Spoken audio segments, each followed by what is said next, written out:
नमस्कार साथियों, मैं धर्मेंद्र और आप देख रहे हैं धर्मेंद्र ऑफिशियल यूट्यूब चैनल। साथियों, आज हम बात करने वाले हैं उत्तर प्रदेश की सबसे चर्चित और हॉट सीट के बारे में। एक है उत्तर प्रदेश के डिप्टी सीएम केशव प्रसाद मौर्य की विधानसभा सीट और दूसरी है उत्तर प्रदेश के मुख्यमंत्री योगी आदित्यनाथ की विधानसभा सीट। साथियों, सबसे पहले हम बात करेंगे उत्तर प्रदेश के डिप्टी सीएम केशव प्रसाद मौर्य की विधानसभा सीट के बारे में। साथियों, बताते चलिए कौशाम्बी की सबसे हॉट सीट सिराथू विधानसभा सीट कही जाती है, क्योंकि 2012 के विधानसभा चुनाव में जब समाजवादी पार्टी की 2012 में लहर चल रही तो उस लहर में सिराथू विधानसभा सीट पर केशव प्रसाद मौर्य भाजपा के टिकट पर चुनाव लड़े और भाजपा का परचम और अपना परचम लहराने में और कमल का फूल लहराने में वहां पर कामयाब हो गए। क्योंकि जिस तरह से 2012 के विधानसभा चुनाव में केशव प्रसाद मौर्य जीत हासिल की थी और समाजवादी पार्टी के प्रत्याशी को एक बड़ा झटका देते और काफ़ी ज़्यादा अंतर वोटों से 2012 के विधानसभा चुनाव में केशव प्रसाद मौर्य समाजवादी पार्टी के प्रत्याशी को हराया था। लेकिन 2017 के विधानसभा चुनाव में भारतीय जनता पार्टी एक नए चेहरे पर दांव खेलती है, जबकि वहां पर भारतीय जनता पार्टी 2017 के विधानसभा चुनाव में भी सिराथू विधानसभा सीट जीतने में कामयाब हो जाती है।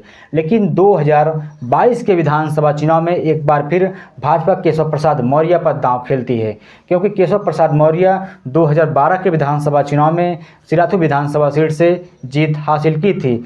लेकिन जब 2022 के विधानसभा चुनाव में केशव प्रसाद मौर्य सिराथू विधानसभा सीट से लड़े तो पार्टी ने पल्लवी पटेल पर दांव खेला था। समाजवादी पार्टी भी समझ नहीं पा रहे थे कि आखिर एक मुख्यमंत्री के खिलाफ क्या हमारा प्रत्याशी जीतने में कामयाब हो जाएगा। लेकिन आपको बताते चलिए कि उस समय जो समाजवादी पार्टी की लहर चल रही थी और समाजवादी पार्टी की लोग कह भी रहे थे कि 2022 में सरकार बन जाएगी। शायद यही लाभ अपना दल यस कमेरावादी पार्टी की जो नेता हैं पल्लवी पटेल सिराथू विधानसभा सीट पर केशव प्रसाद मौर्य को हराने में कामयाब हो गई, क्योंकि वहाँ उस विधानसभा सीट पर ज़्यादातर पिछड़ा वर्ग का वोटर है और पिछड़ा वर्ग जीत हार का निर्णायक भूमिका निभाता है।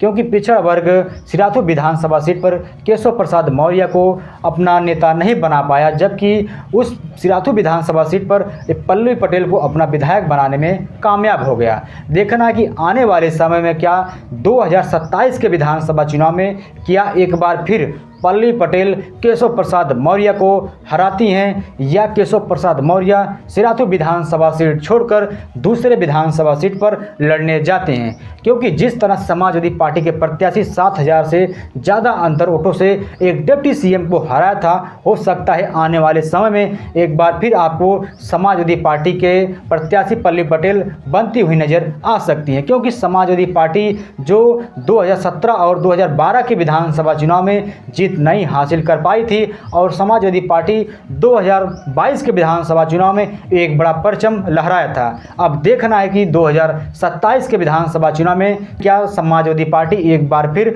पल्लवी पटेल पर दांव खेलती है या नहीं। लेकिन साथियों, आपको बताते चले कि अगर 2027 का विधानसभा चुनाव होगा लेकिन साथियों आपको बताते चले कि जब 2027 का विधानसभा चुनाव होगा तो आपको केशव प्रसाद मौर्य सिराथू विधानसभा सीट पर एक बार फिर लड़ते हुए नजर आ सकते हैं। लेकिन अब देखना है कि 2027 के विधानसभा चुनाव में समाजवादी पार्टी किसे अपना प्रत्याशी बनाती है। साथियों, अगर हम दूसरी विधानसभा सीट के बारे में बात करें तो गोरखपुर की गोरखपुर शहर विधानसभा सीट है, क्योंकि उस विधानसभा सीट पर मौजूदा समय में उत्तर प्रदेश के मुख्यमंत्री योगी आदित्यनाथ विधायक हैं।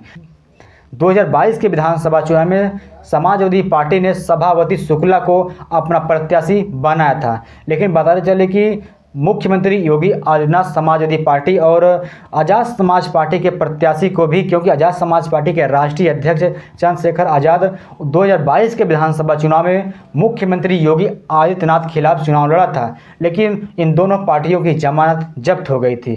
लेकिन साथियों, जिस तरह से समाजवादी पार्टी की प्रत्याशी सभापति शुक्ला ने समाजवादी पार्टी के वोट कैडर को बढ़ाया है, आने वाले समय में क्या समाजवादी पार्टी अगर सभापति शुक्ला को एक बार फिर अपना प्रत्याशी बनाती है 2027 के विधानसभा चुनाव पे, तो वही हश्र हो सकता है सिराथू विधानसभा सीट वाला। जिस तरह से पल्लवी पटेल ने उप मुख्यमंत्री केशव प्रसाद मौर्य को हराया था। हो सकता है कि आने वाले विधानसभा चुनाव 2027 में आपको सभापति शुक्ला उत्तर प्रदेश के मुख्यमंत्री योगी आदित्यनाथ को हराती हुई नजर आ सकती हैं। अगर हमारी वीडियो अच्छी लगे तो चैनल को जरूर सब्सक्राइब शेयर कमेंट करिए। धन्यवाद।